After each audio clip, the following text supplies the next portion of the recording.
Why won't Nick get out of the car? I have no idea, because I thought she was quite excited about this shoot. Retro is back when it comes to EVs. We've got 3 brilliant ones here today. We really do. We have the Mini Cooper, what a beauty. We've got the Fiat 500, and we have one of the very first here in the UK, Renault 5 E-Techs. But no Nick.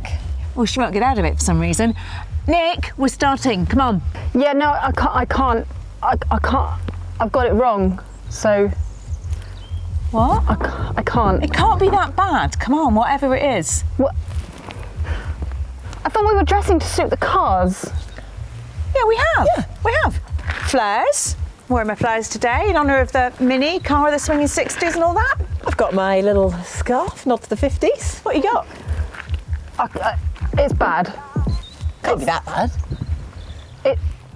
Okay.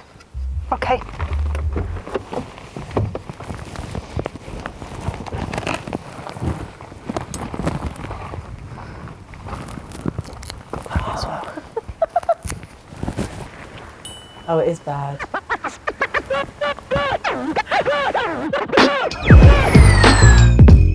Retro is most definitely back, and with its return, it has delivered some really fun little compact cars, and we have got 3 of our favourites here today, haven't we? Yes, I have got the Renault 5 E-Tech. Now, everyone has been talking about this car for the last 5 months or so, and it's got awards to spare. And that also includes our award from Electrifying. Yes, Best Value EV. That's for the entry-level 23 grand version, which we think is a really, really good buy. That's not the version I've got here. This is the Techno Comfort version, don't you know? This is 28 grand, 252 miles of range. It's got all of the nods to the original 5 and plus a light-up charge port, which isn't on every model, but it just looks really cool. It's a really nice icon that's been brought back for the modern market.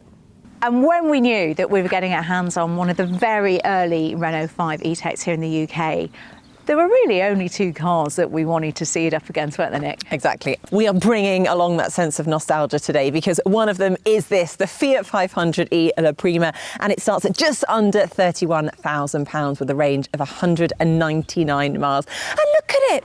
I mean, it's a thing of beauty, right? It is a modern day classic. It's a small car, but it's got a big personality. It's cute, it's dinky. I mean, it really is very dinky. It's 3.6 metres long compared to you two.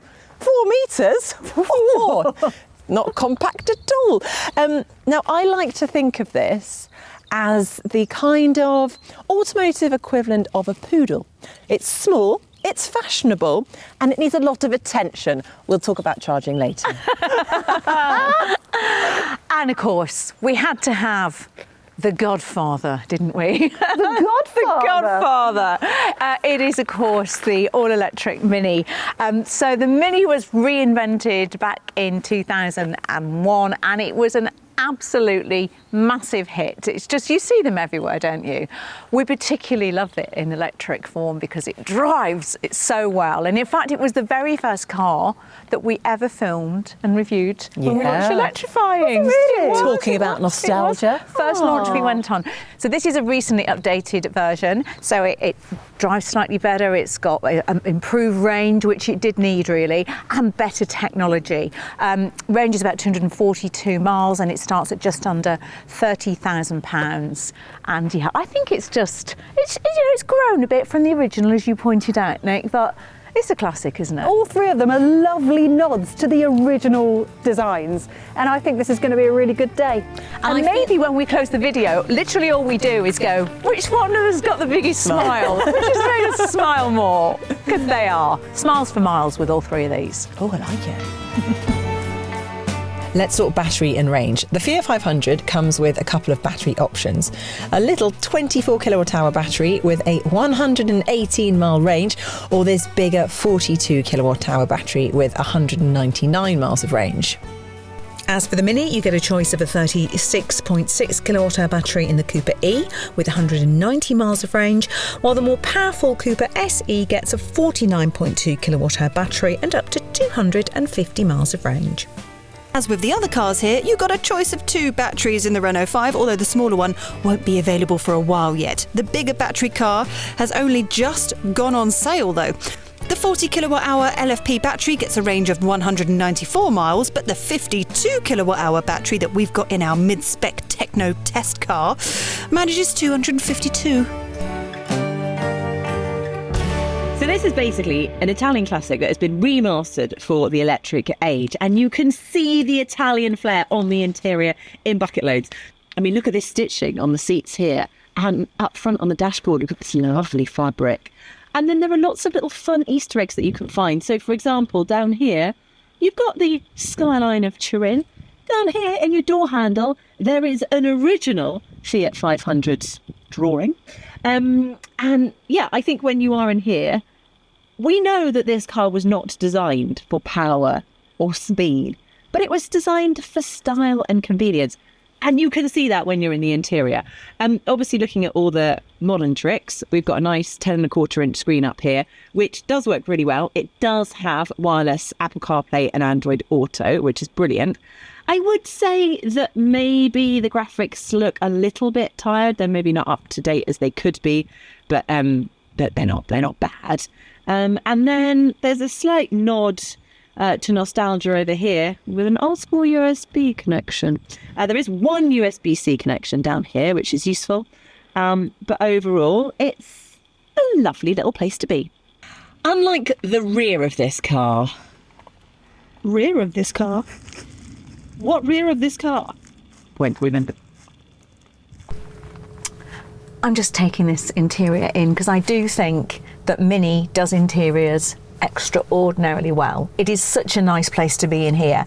The thing I like the most is how interesting it is. There's just a great variety of different tactile surfaces. So you've got the lovely fabric here that's dotted around the place. I love the fabric spoke there on the wheel and just that little detailing there.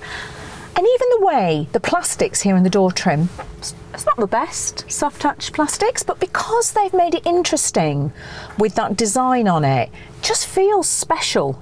And I think, yeah, special is the word I would definitely say about this. Of course, it's dominated by the big dinner plate screen, this round OLED screen. I think it was the first OLED screen in a car. It's intuitive, it's easy to use, it's everything you want from a screen. You do have some controls on the steering wheel, and then you also get the buttons and switches down here that are just a bit retro and lovely, aren't they? The gear selector and the power button there. It's all just nice nods back to those original cars. One thing I will say though is that you don't get a head-up display unless, of course, you add an options pack on that will cost you about £2,000, and you then get the head-up display, and you also get the heated seats. So yeah, clever old Mini, because everyone's just going to add that on, aren't they? But yeah, this is an interior that makes me want to go off and drive. Back here, nice quality, feels quite comfortable. Headroom, I don't think is bad, but I do always think it's slightly pointless getting me to check out the space in back seats of cars, given that I am only 5'4", but that's why I have tall friends. Oh, Hi. me? Hi, yeah, you're good. 5'8" if you count that as tall. Oh, Taller than you. much taller than me. Look, I needed a second opinion. I think it's fairly spacious in the back here. Headroom's not bad. Legroom felt okay to me. This is amazing. This is not Mini in the Mini. There's like extra room here. I could even grow a few inches if I wanted to. And I like this. There's an armrest and everything. And look, we're not even touching. There we go. But I want to touch it. Okay, okay, tall friend, off you go now. Bye. Oh, bye. There you go. It's not so Mini in the back of the Mini. Welcome to the interior of the Renault 5. There's really lovely nods in here to the original, which includes kind of bumpy bit on the roof there. There's a little Renault 5 in there. And then there's little French nods as well. So in some of them you can opt for the baguette holder, which sits just there. This here, which is the gear selector, was actually designed after the Chanel lipstick. These are all sort of interchangeable as well. If I wore lipstick, that would excite me. But I don't. So there we go. But all in all, I think it's very lovely. If you want to see a full detailed review of the interior of the Renault 5, then go back and watch Ginny's full review of it, because I do think it's cracking. Storage is all right. A couple of cup holders in there. I think it's very nice and it's very comfortable. I do want to point out that there are a lot of gear selectors and pointy sticks in here. Stick, stick, stick, stick, stick, stick, stick, stick. Which might get a bit annoying after a while, but you'll kind of get used to it. It annoys Ginny more than it annoys me, if I'm honest. There is a really cool thing in the back. That is a nod to the OG Renault 5. 1972, 1980, 1984, 2024, look at it! Oh, it's great. There's decent space back here. That is set up for my driving position. I am 5'6.5". There's more space in the back of the Fiat, that's for sure. You can get 3 people back here. It's all right, isn't it? There's no charge ports, but that's not a problem. Scratchy plastics on the doors, but we won't worry about that. I quite like the swoop, the back of the headrest. I really like this car. This video is brought to you with Andersen EV, the UK's most awarded home charge point brand of 2024, offering over 200 colour and finish options, a market-leading 7-year warranty, and a unique hidden tethered cable. Okay, so boot space. It's not necessarily the Fiat 500's strongest point. I think there are probably glove boxes with more space. This has a whopping 185 litres worth of boot space, so the rear seats are basically your luggage area, so you won't really be taking passengers ever if you need that. Okay. What have you got? Yeah, well, it's kind of slightly more, not a lot, I've got to say. 210 litres on the Mini, but it's a compact little thing, isn't it? You know, under the lift-up floor, you have a little area there. You can chuck your charging cable in, and you've got a couple of bags in there. But yeah, it's again perhaps not its strongest point. That's adorable. I've got 326 litres in my boot. Are you basically? Is that basically our boot space combined? Almost.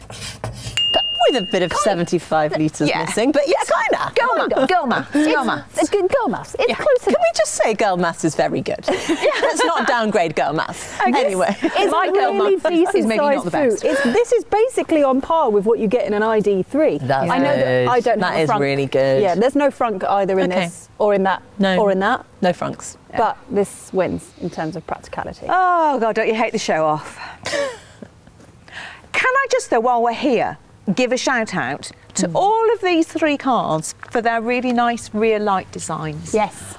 And all quite unique. All quite unique. different. And I like the little 500 that I get. You don't have that. Nice. It's all about the small things, people. All about the small things. Design details. I've got a cock. A what? There's a cock there. A cock. Stop it. Okay, so how about charging then? All of these cars are ultimately intended to be used for shorter journeys most of the time, I reckon. So it's only reasonable that none of them have ultra-rapid charging. Still, the 500 charges at up to 85 kilowatts, and being a little battery, that's still 10 to 80% in around half an hour. The AC is at a maximum of 7.4 kilowatts though, which is fine for most home chargers, but it might hold you up at some public charge points. The Mini will charge at up to 95 kilowatts. It has a bit of a bigger battery, so much the same 80% charging time. AC charging is up to 11 kilowatts, which can be very useful for both destination and curbside chargers. And predictably, the Renault is much the same too. We've got 100 kilowatt charging and 11 kilowatt AC here. It can be a little bit easier to think of it in terms of all of these cars managing 100 miles of additional range in roughly 25 to 30 minutes. So they're all roughly on par. Right, well, let's hit the road in this Fiat 500. And actually, the first thing you notice is that the driving position, it has been improved in this new version. And I must say, I'm already enjoying the benefits. And it is quite a nice, comfy position as well. I feel like, although I'm in a small car, I've got really good visibility, lots of lumbar support behind. And actually, I could do a long journey in this. Now, a few facts and stats for you, because this does 0 to 62 miles per hour in 9 seconds. It's a little bit lumpy. I think this probably is going to feel a lot softer and a bit more spongy compared to the likes of the Renault and the Mini, and also noticeably slower. But it has a secret weapon in its locker, a turning circle of 9.7 metres, which means if you are nipping around town, it's brilliant. Its manoeuvrability is like nothing else. It's got variable regen as well, so you can set it to how you want, including one pedal driving if you put it onto Sherpa mode. Now I know that Nick and Gin are going to be able to woo you with the speed and performance of their cars. My question to you is, do you need it? Will you use it? Is it better to have something that's going to encourage safer driving? This is a safe car because you can't go that fast in it. It's a win. Something signature to the Fiat 500 is this. A welcome noise, which interestingly has been composed by Nino Rotto, who also wrote the music to The Godfather. How Italian is that? Very cool indeed. What's not so cool is the slightly terrifying goodbye music at the end. The WLTP is 199 miles with an official efficiency of 4.7 miles per kilowatt, which is pretty good. But in the real world, you can probably expect a range of between 130 to 160 miles.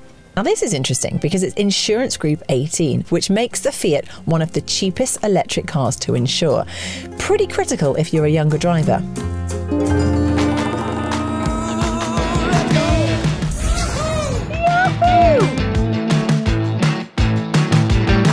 It whoops when you put it into go-kart mode and everything sharpens up. You get a bit more from the throttle, steering feels a bit more direct. Even more smiles. If you want to be a bit more virtuous, you can do that as well. So let me pop it back down there into green mode and listen. Oh, you get a lovely zen-like range conserving tune. There's just so much about this car that is fun. So this version gets 250 brake horsepower. 0 to 60 takes around 6.7 seconds. The entry-level version gets 181 brake horsepower, slightly slower, 7.3 seconds, but it does feel nippy enough. It's more than fast enough for a car like this. On the road, I just love how agile and darty it feels. The steering's got a lovely balance to it. It's very direct. It corners well. It's basically just a really big road legal electric go-kart, and I absolutely love it for that. Makes me smile. The ride is a little on the firm side, I will admit that. I actually don't mind it. I think it just fits with the whole vibe of the car, but that might not be to everyone's taste. Official range is 242 miles, giving it a claimed efficiency of 4.9 miles per kilowatt hour, better than the Fiat and the Renault. However, real world, probably more like 180 to 220. The Mini generally is pretty efficient. I haven't spent much time in this new one though, and I know that of course it depends a lot on the wheels. Don't forget, gang, big rims means smaller range numbers. Also worth noting, the Mini is the highest insurance group here at Group 26.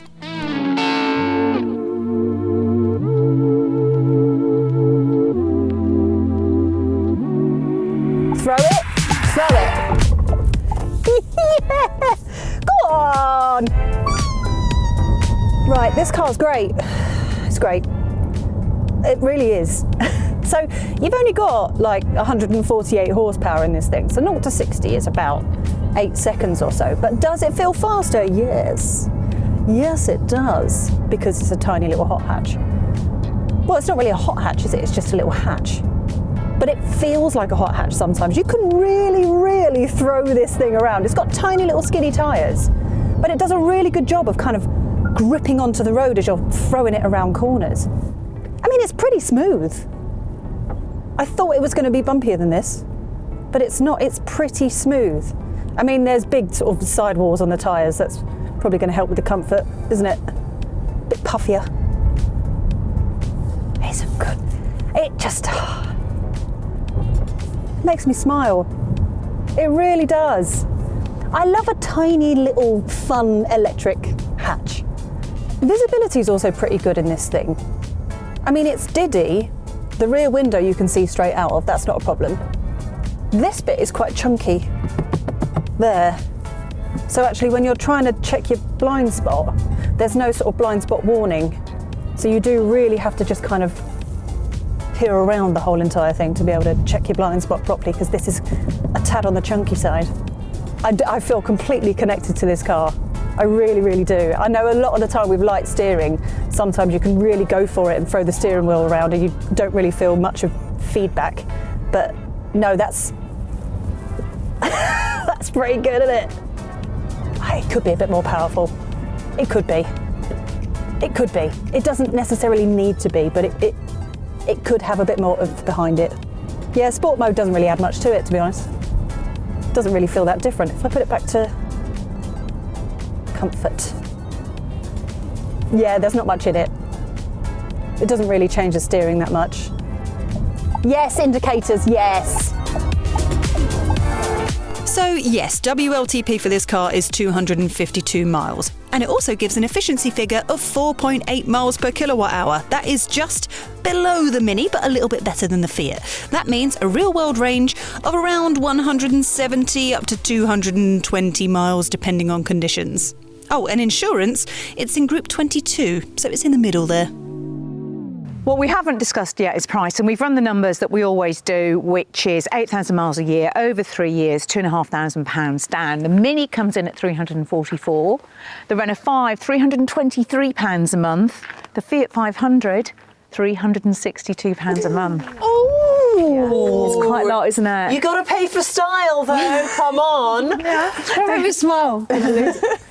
Now, in terms of the conclusion, I would love to say that this is the winner. But apart from style, it doesn't really win on other points, such as boot size and power and range, unlike the Renault and the Mini. These guys win. It all depends on what you're after as well, because in terms of practicality, that's got 5 doors. So it's way more practical and also looks really great. Yeah, I think the Mini is as good in loads of ways, but it definitely doesn't have that practicality that it has. And let's face it, you need an extra door just to get your chain in, don't you, love? Oh, I love it. It needs a seat of its own, that thing. I think my only thought on the Renault 5, as brilliant as it undoubtedly is will it date? So we know these two stand the test of time. They're older cars, they still look great. I do just wonder whether we'll look back on the R5 in 3 or 4 years' time and it will be a bit like those other retro cars that we've seen that haven't aged well, like the VW Beetle, for example. But, you know, right now, today, I love it. I love it. It's great. Let's not worry about that. Yes. Let's just go for the one we love. Yeah? Is that what we're doing? Is it? Yeah. Shall we? Yeah. Okay. Do you want to be Julie? Yeah, can we be Julie? Yeah. Come on then. Ginny, get in the back. Tall friends. Come on. I've got some bangers I'm going to put on for you.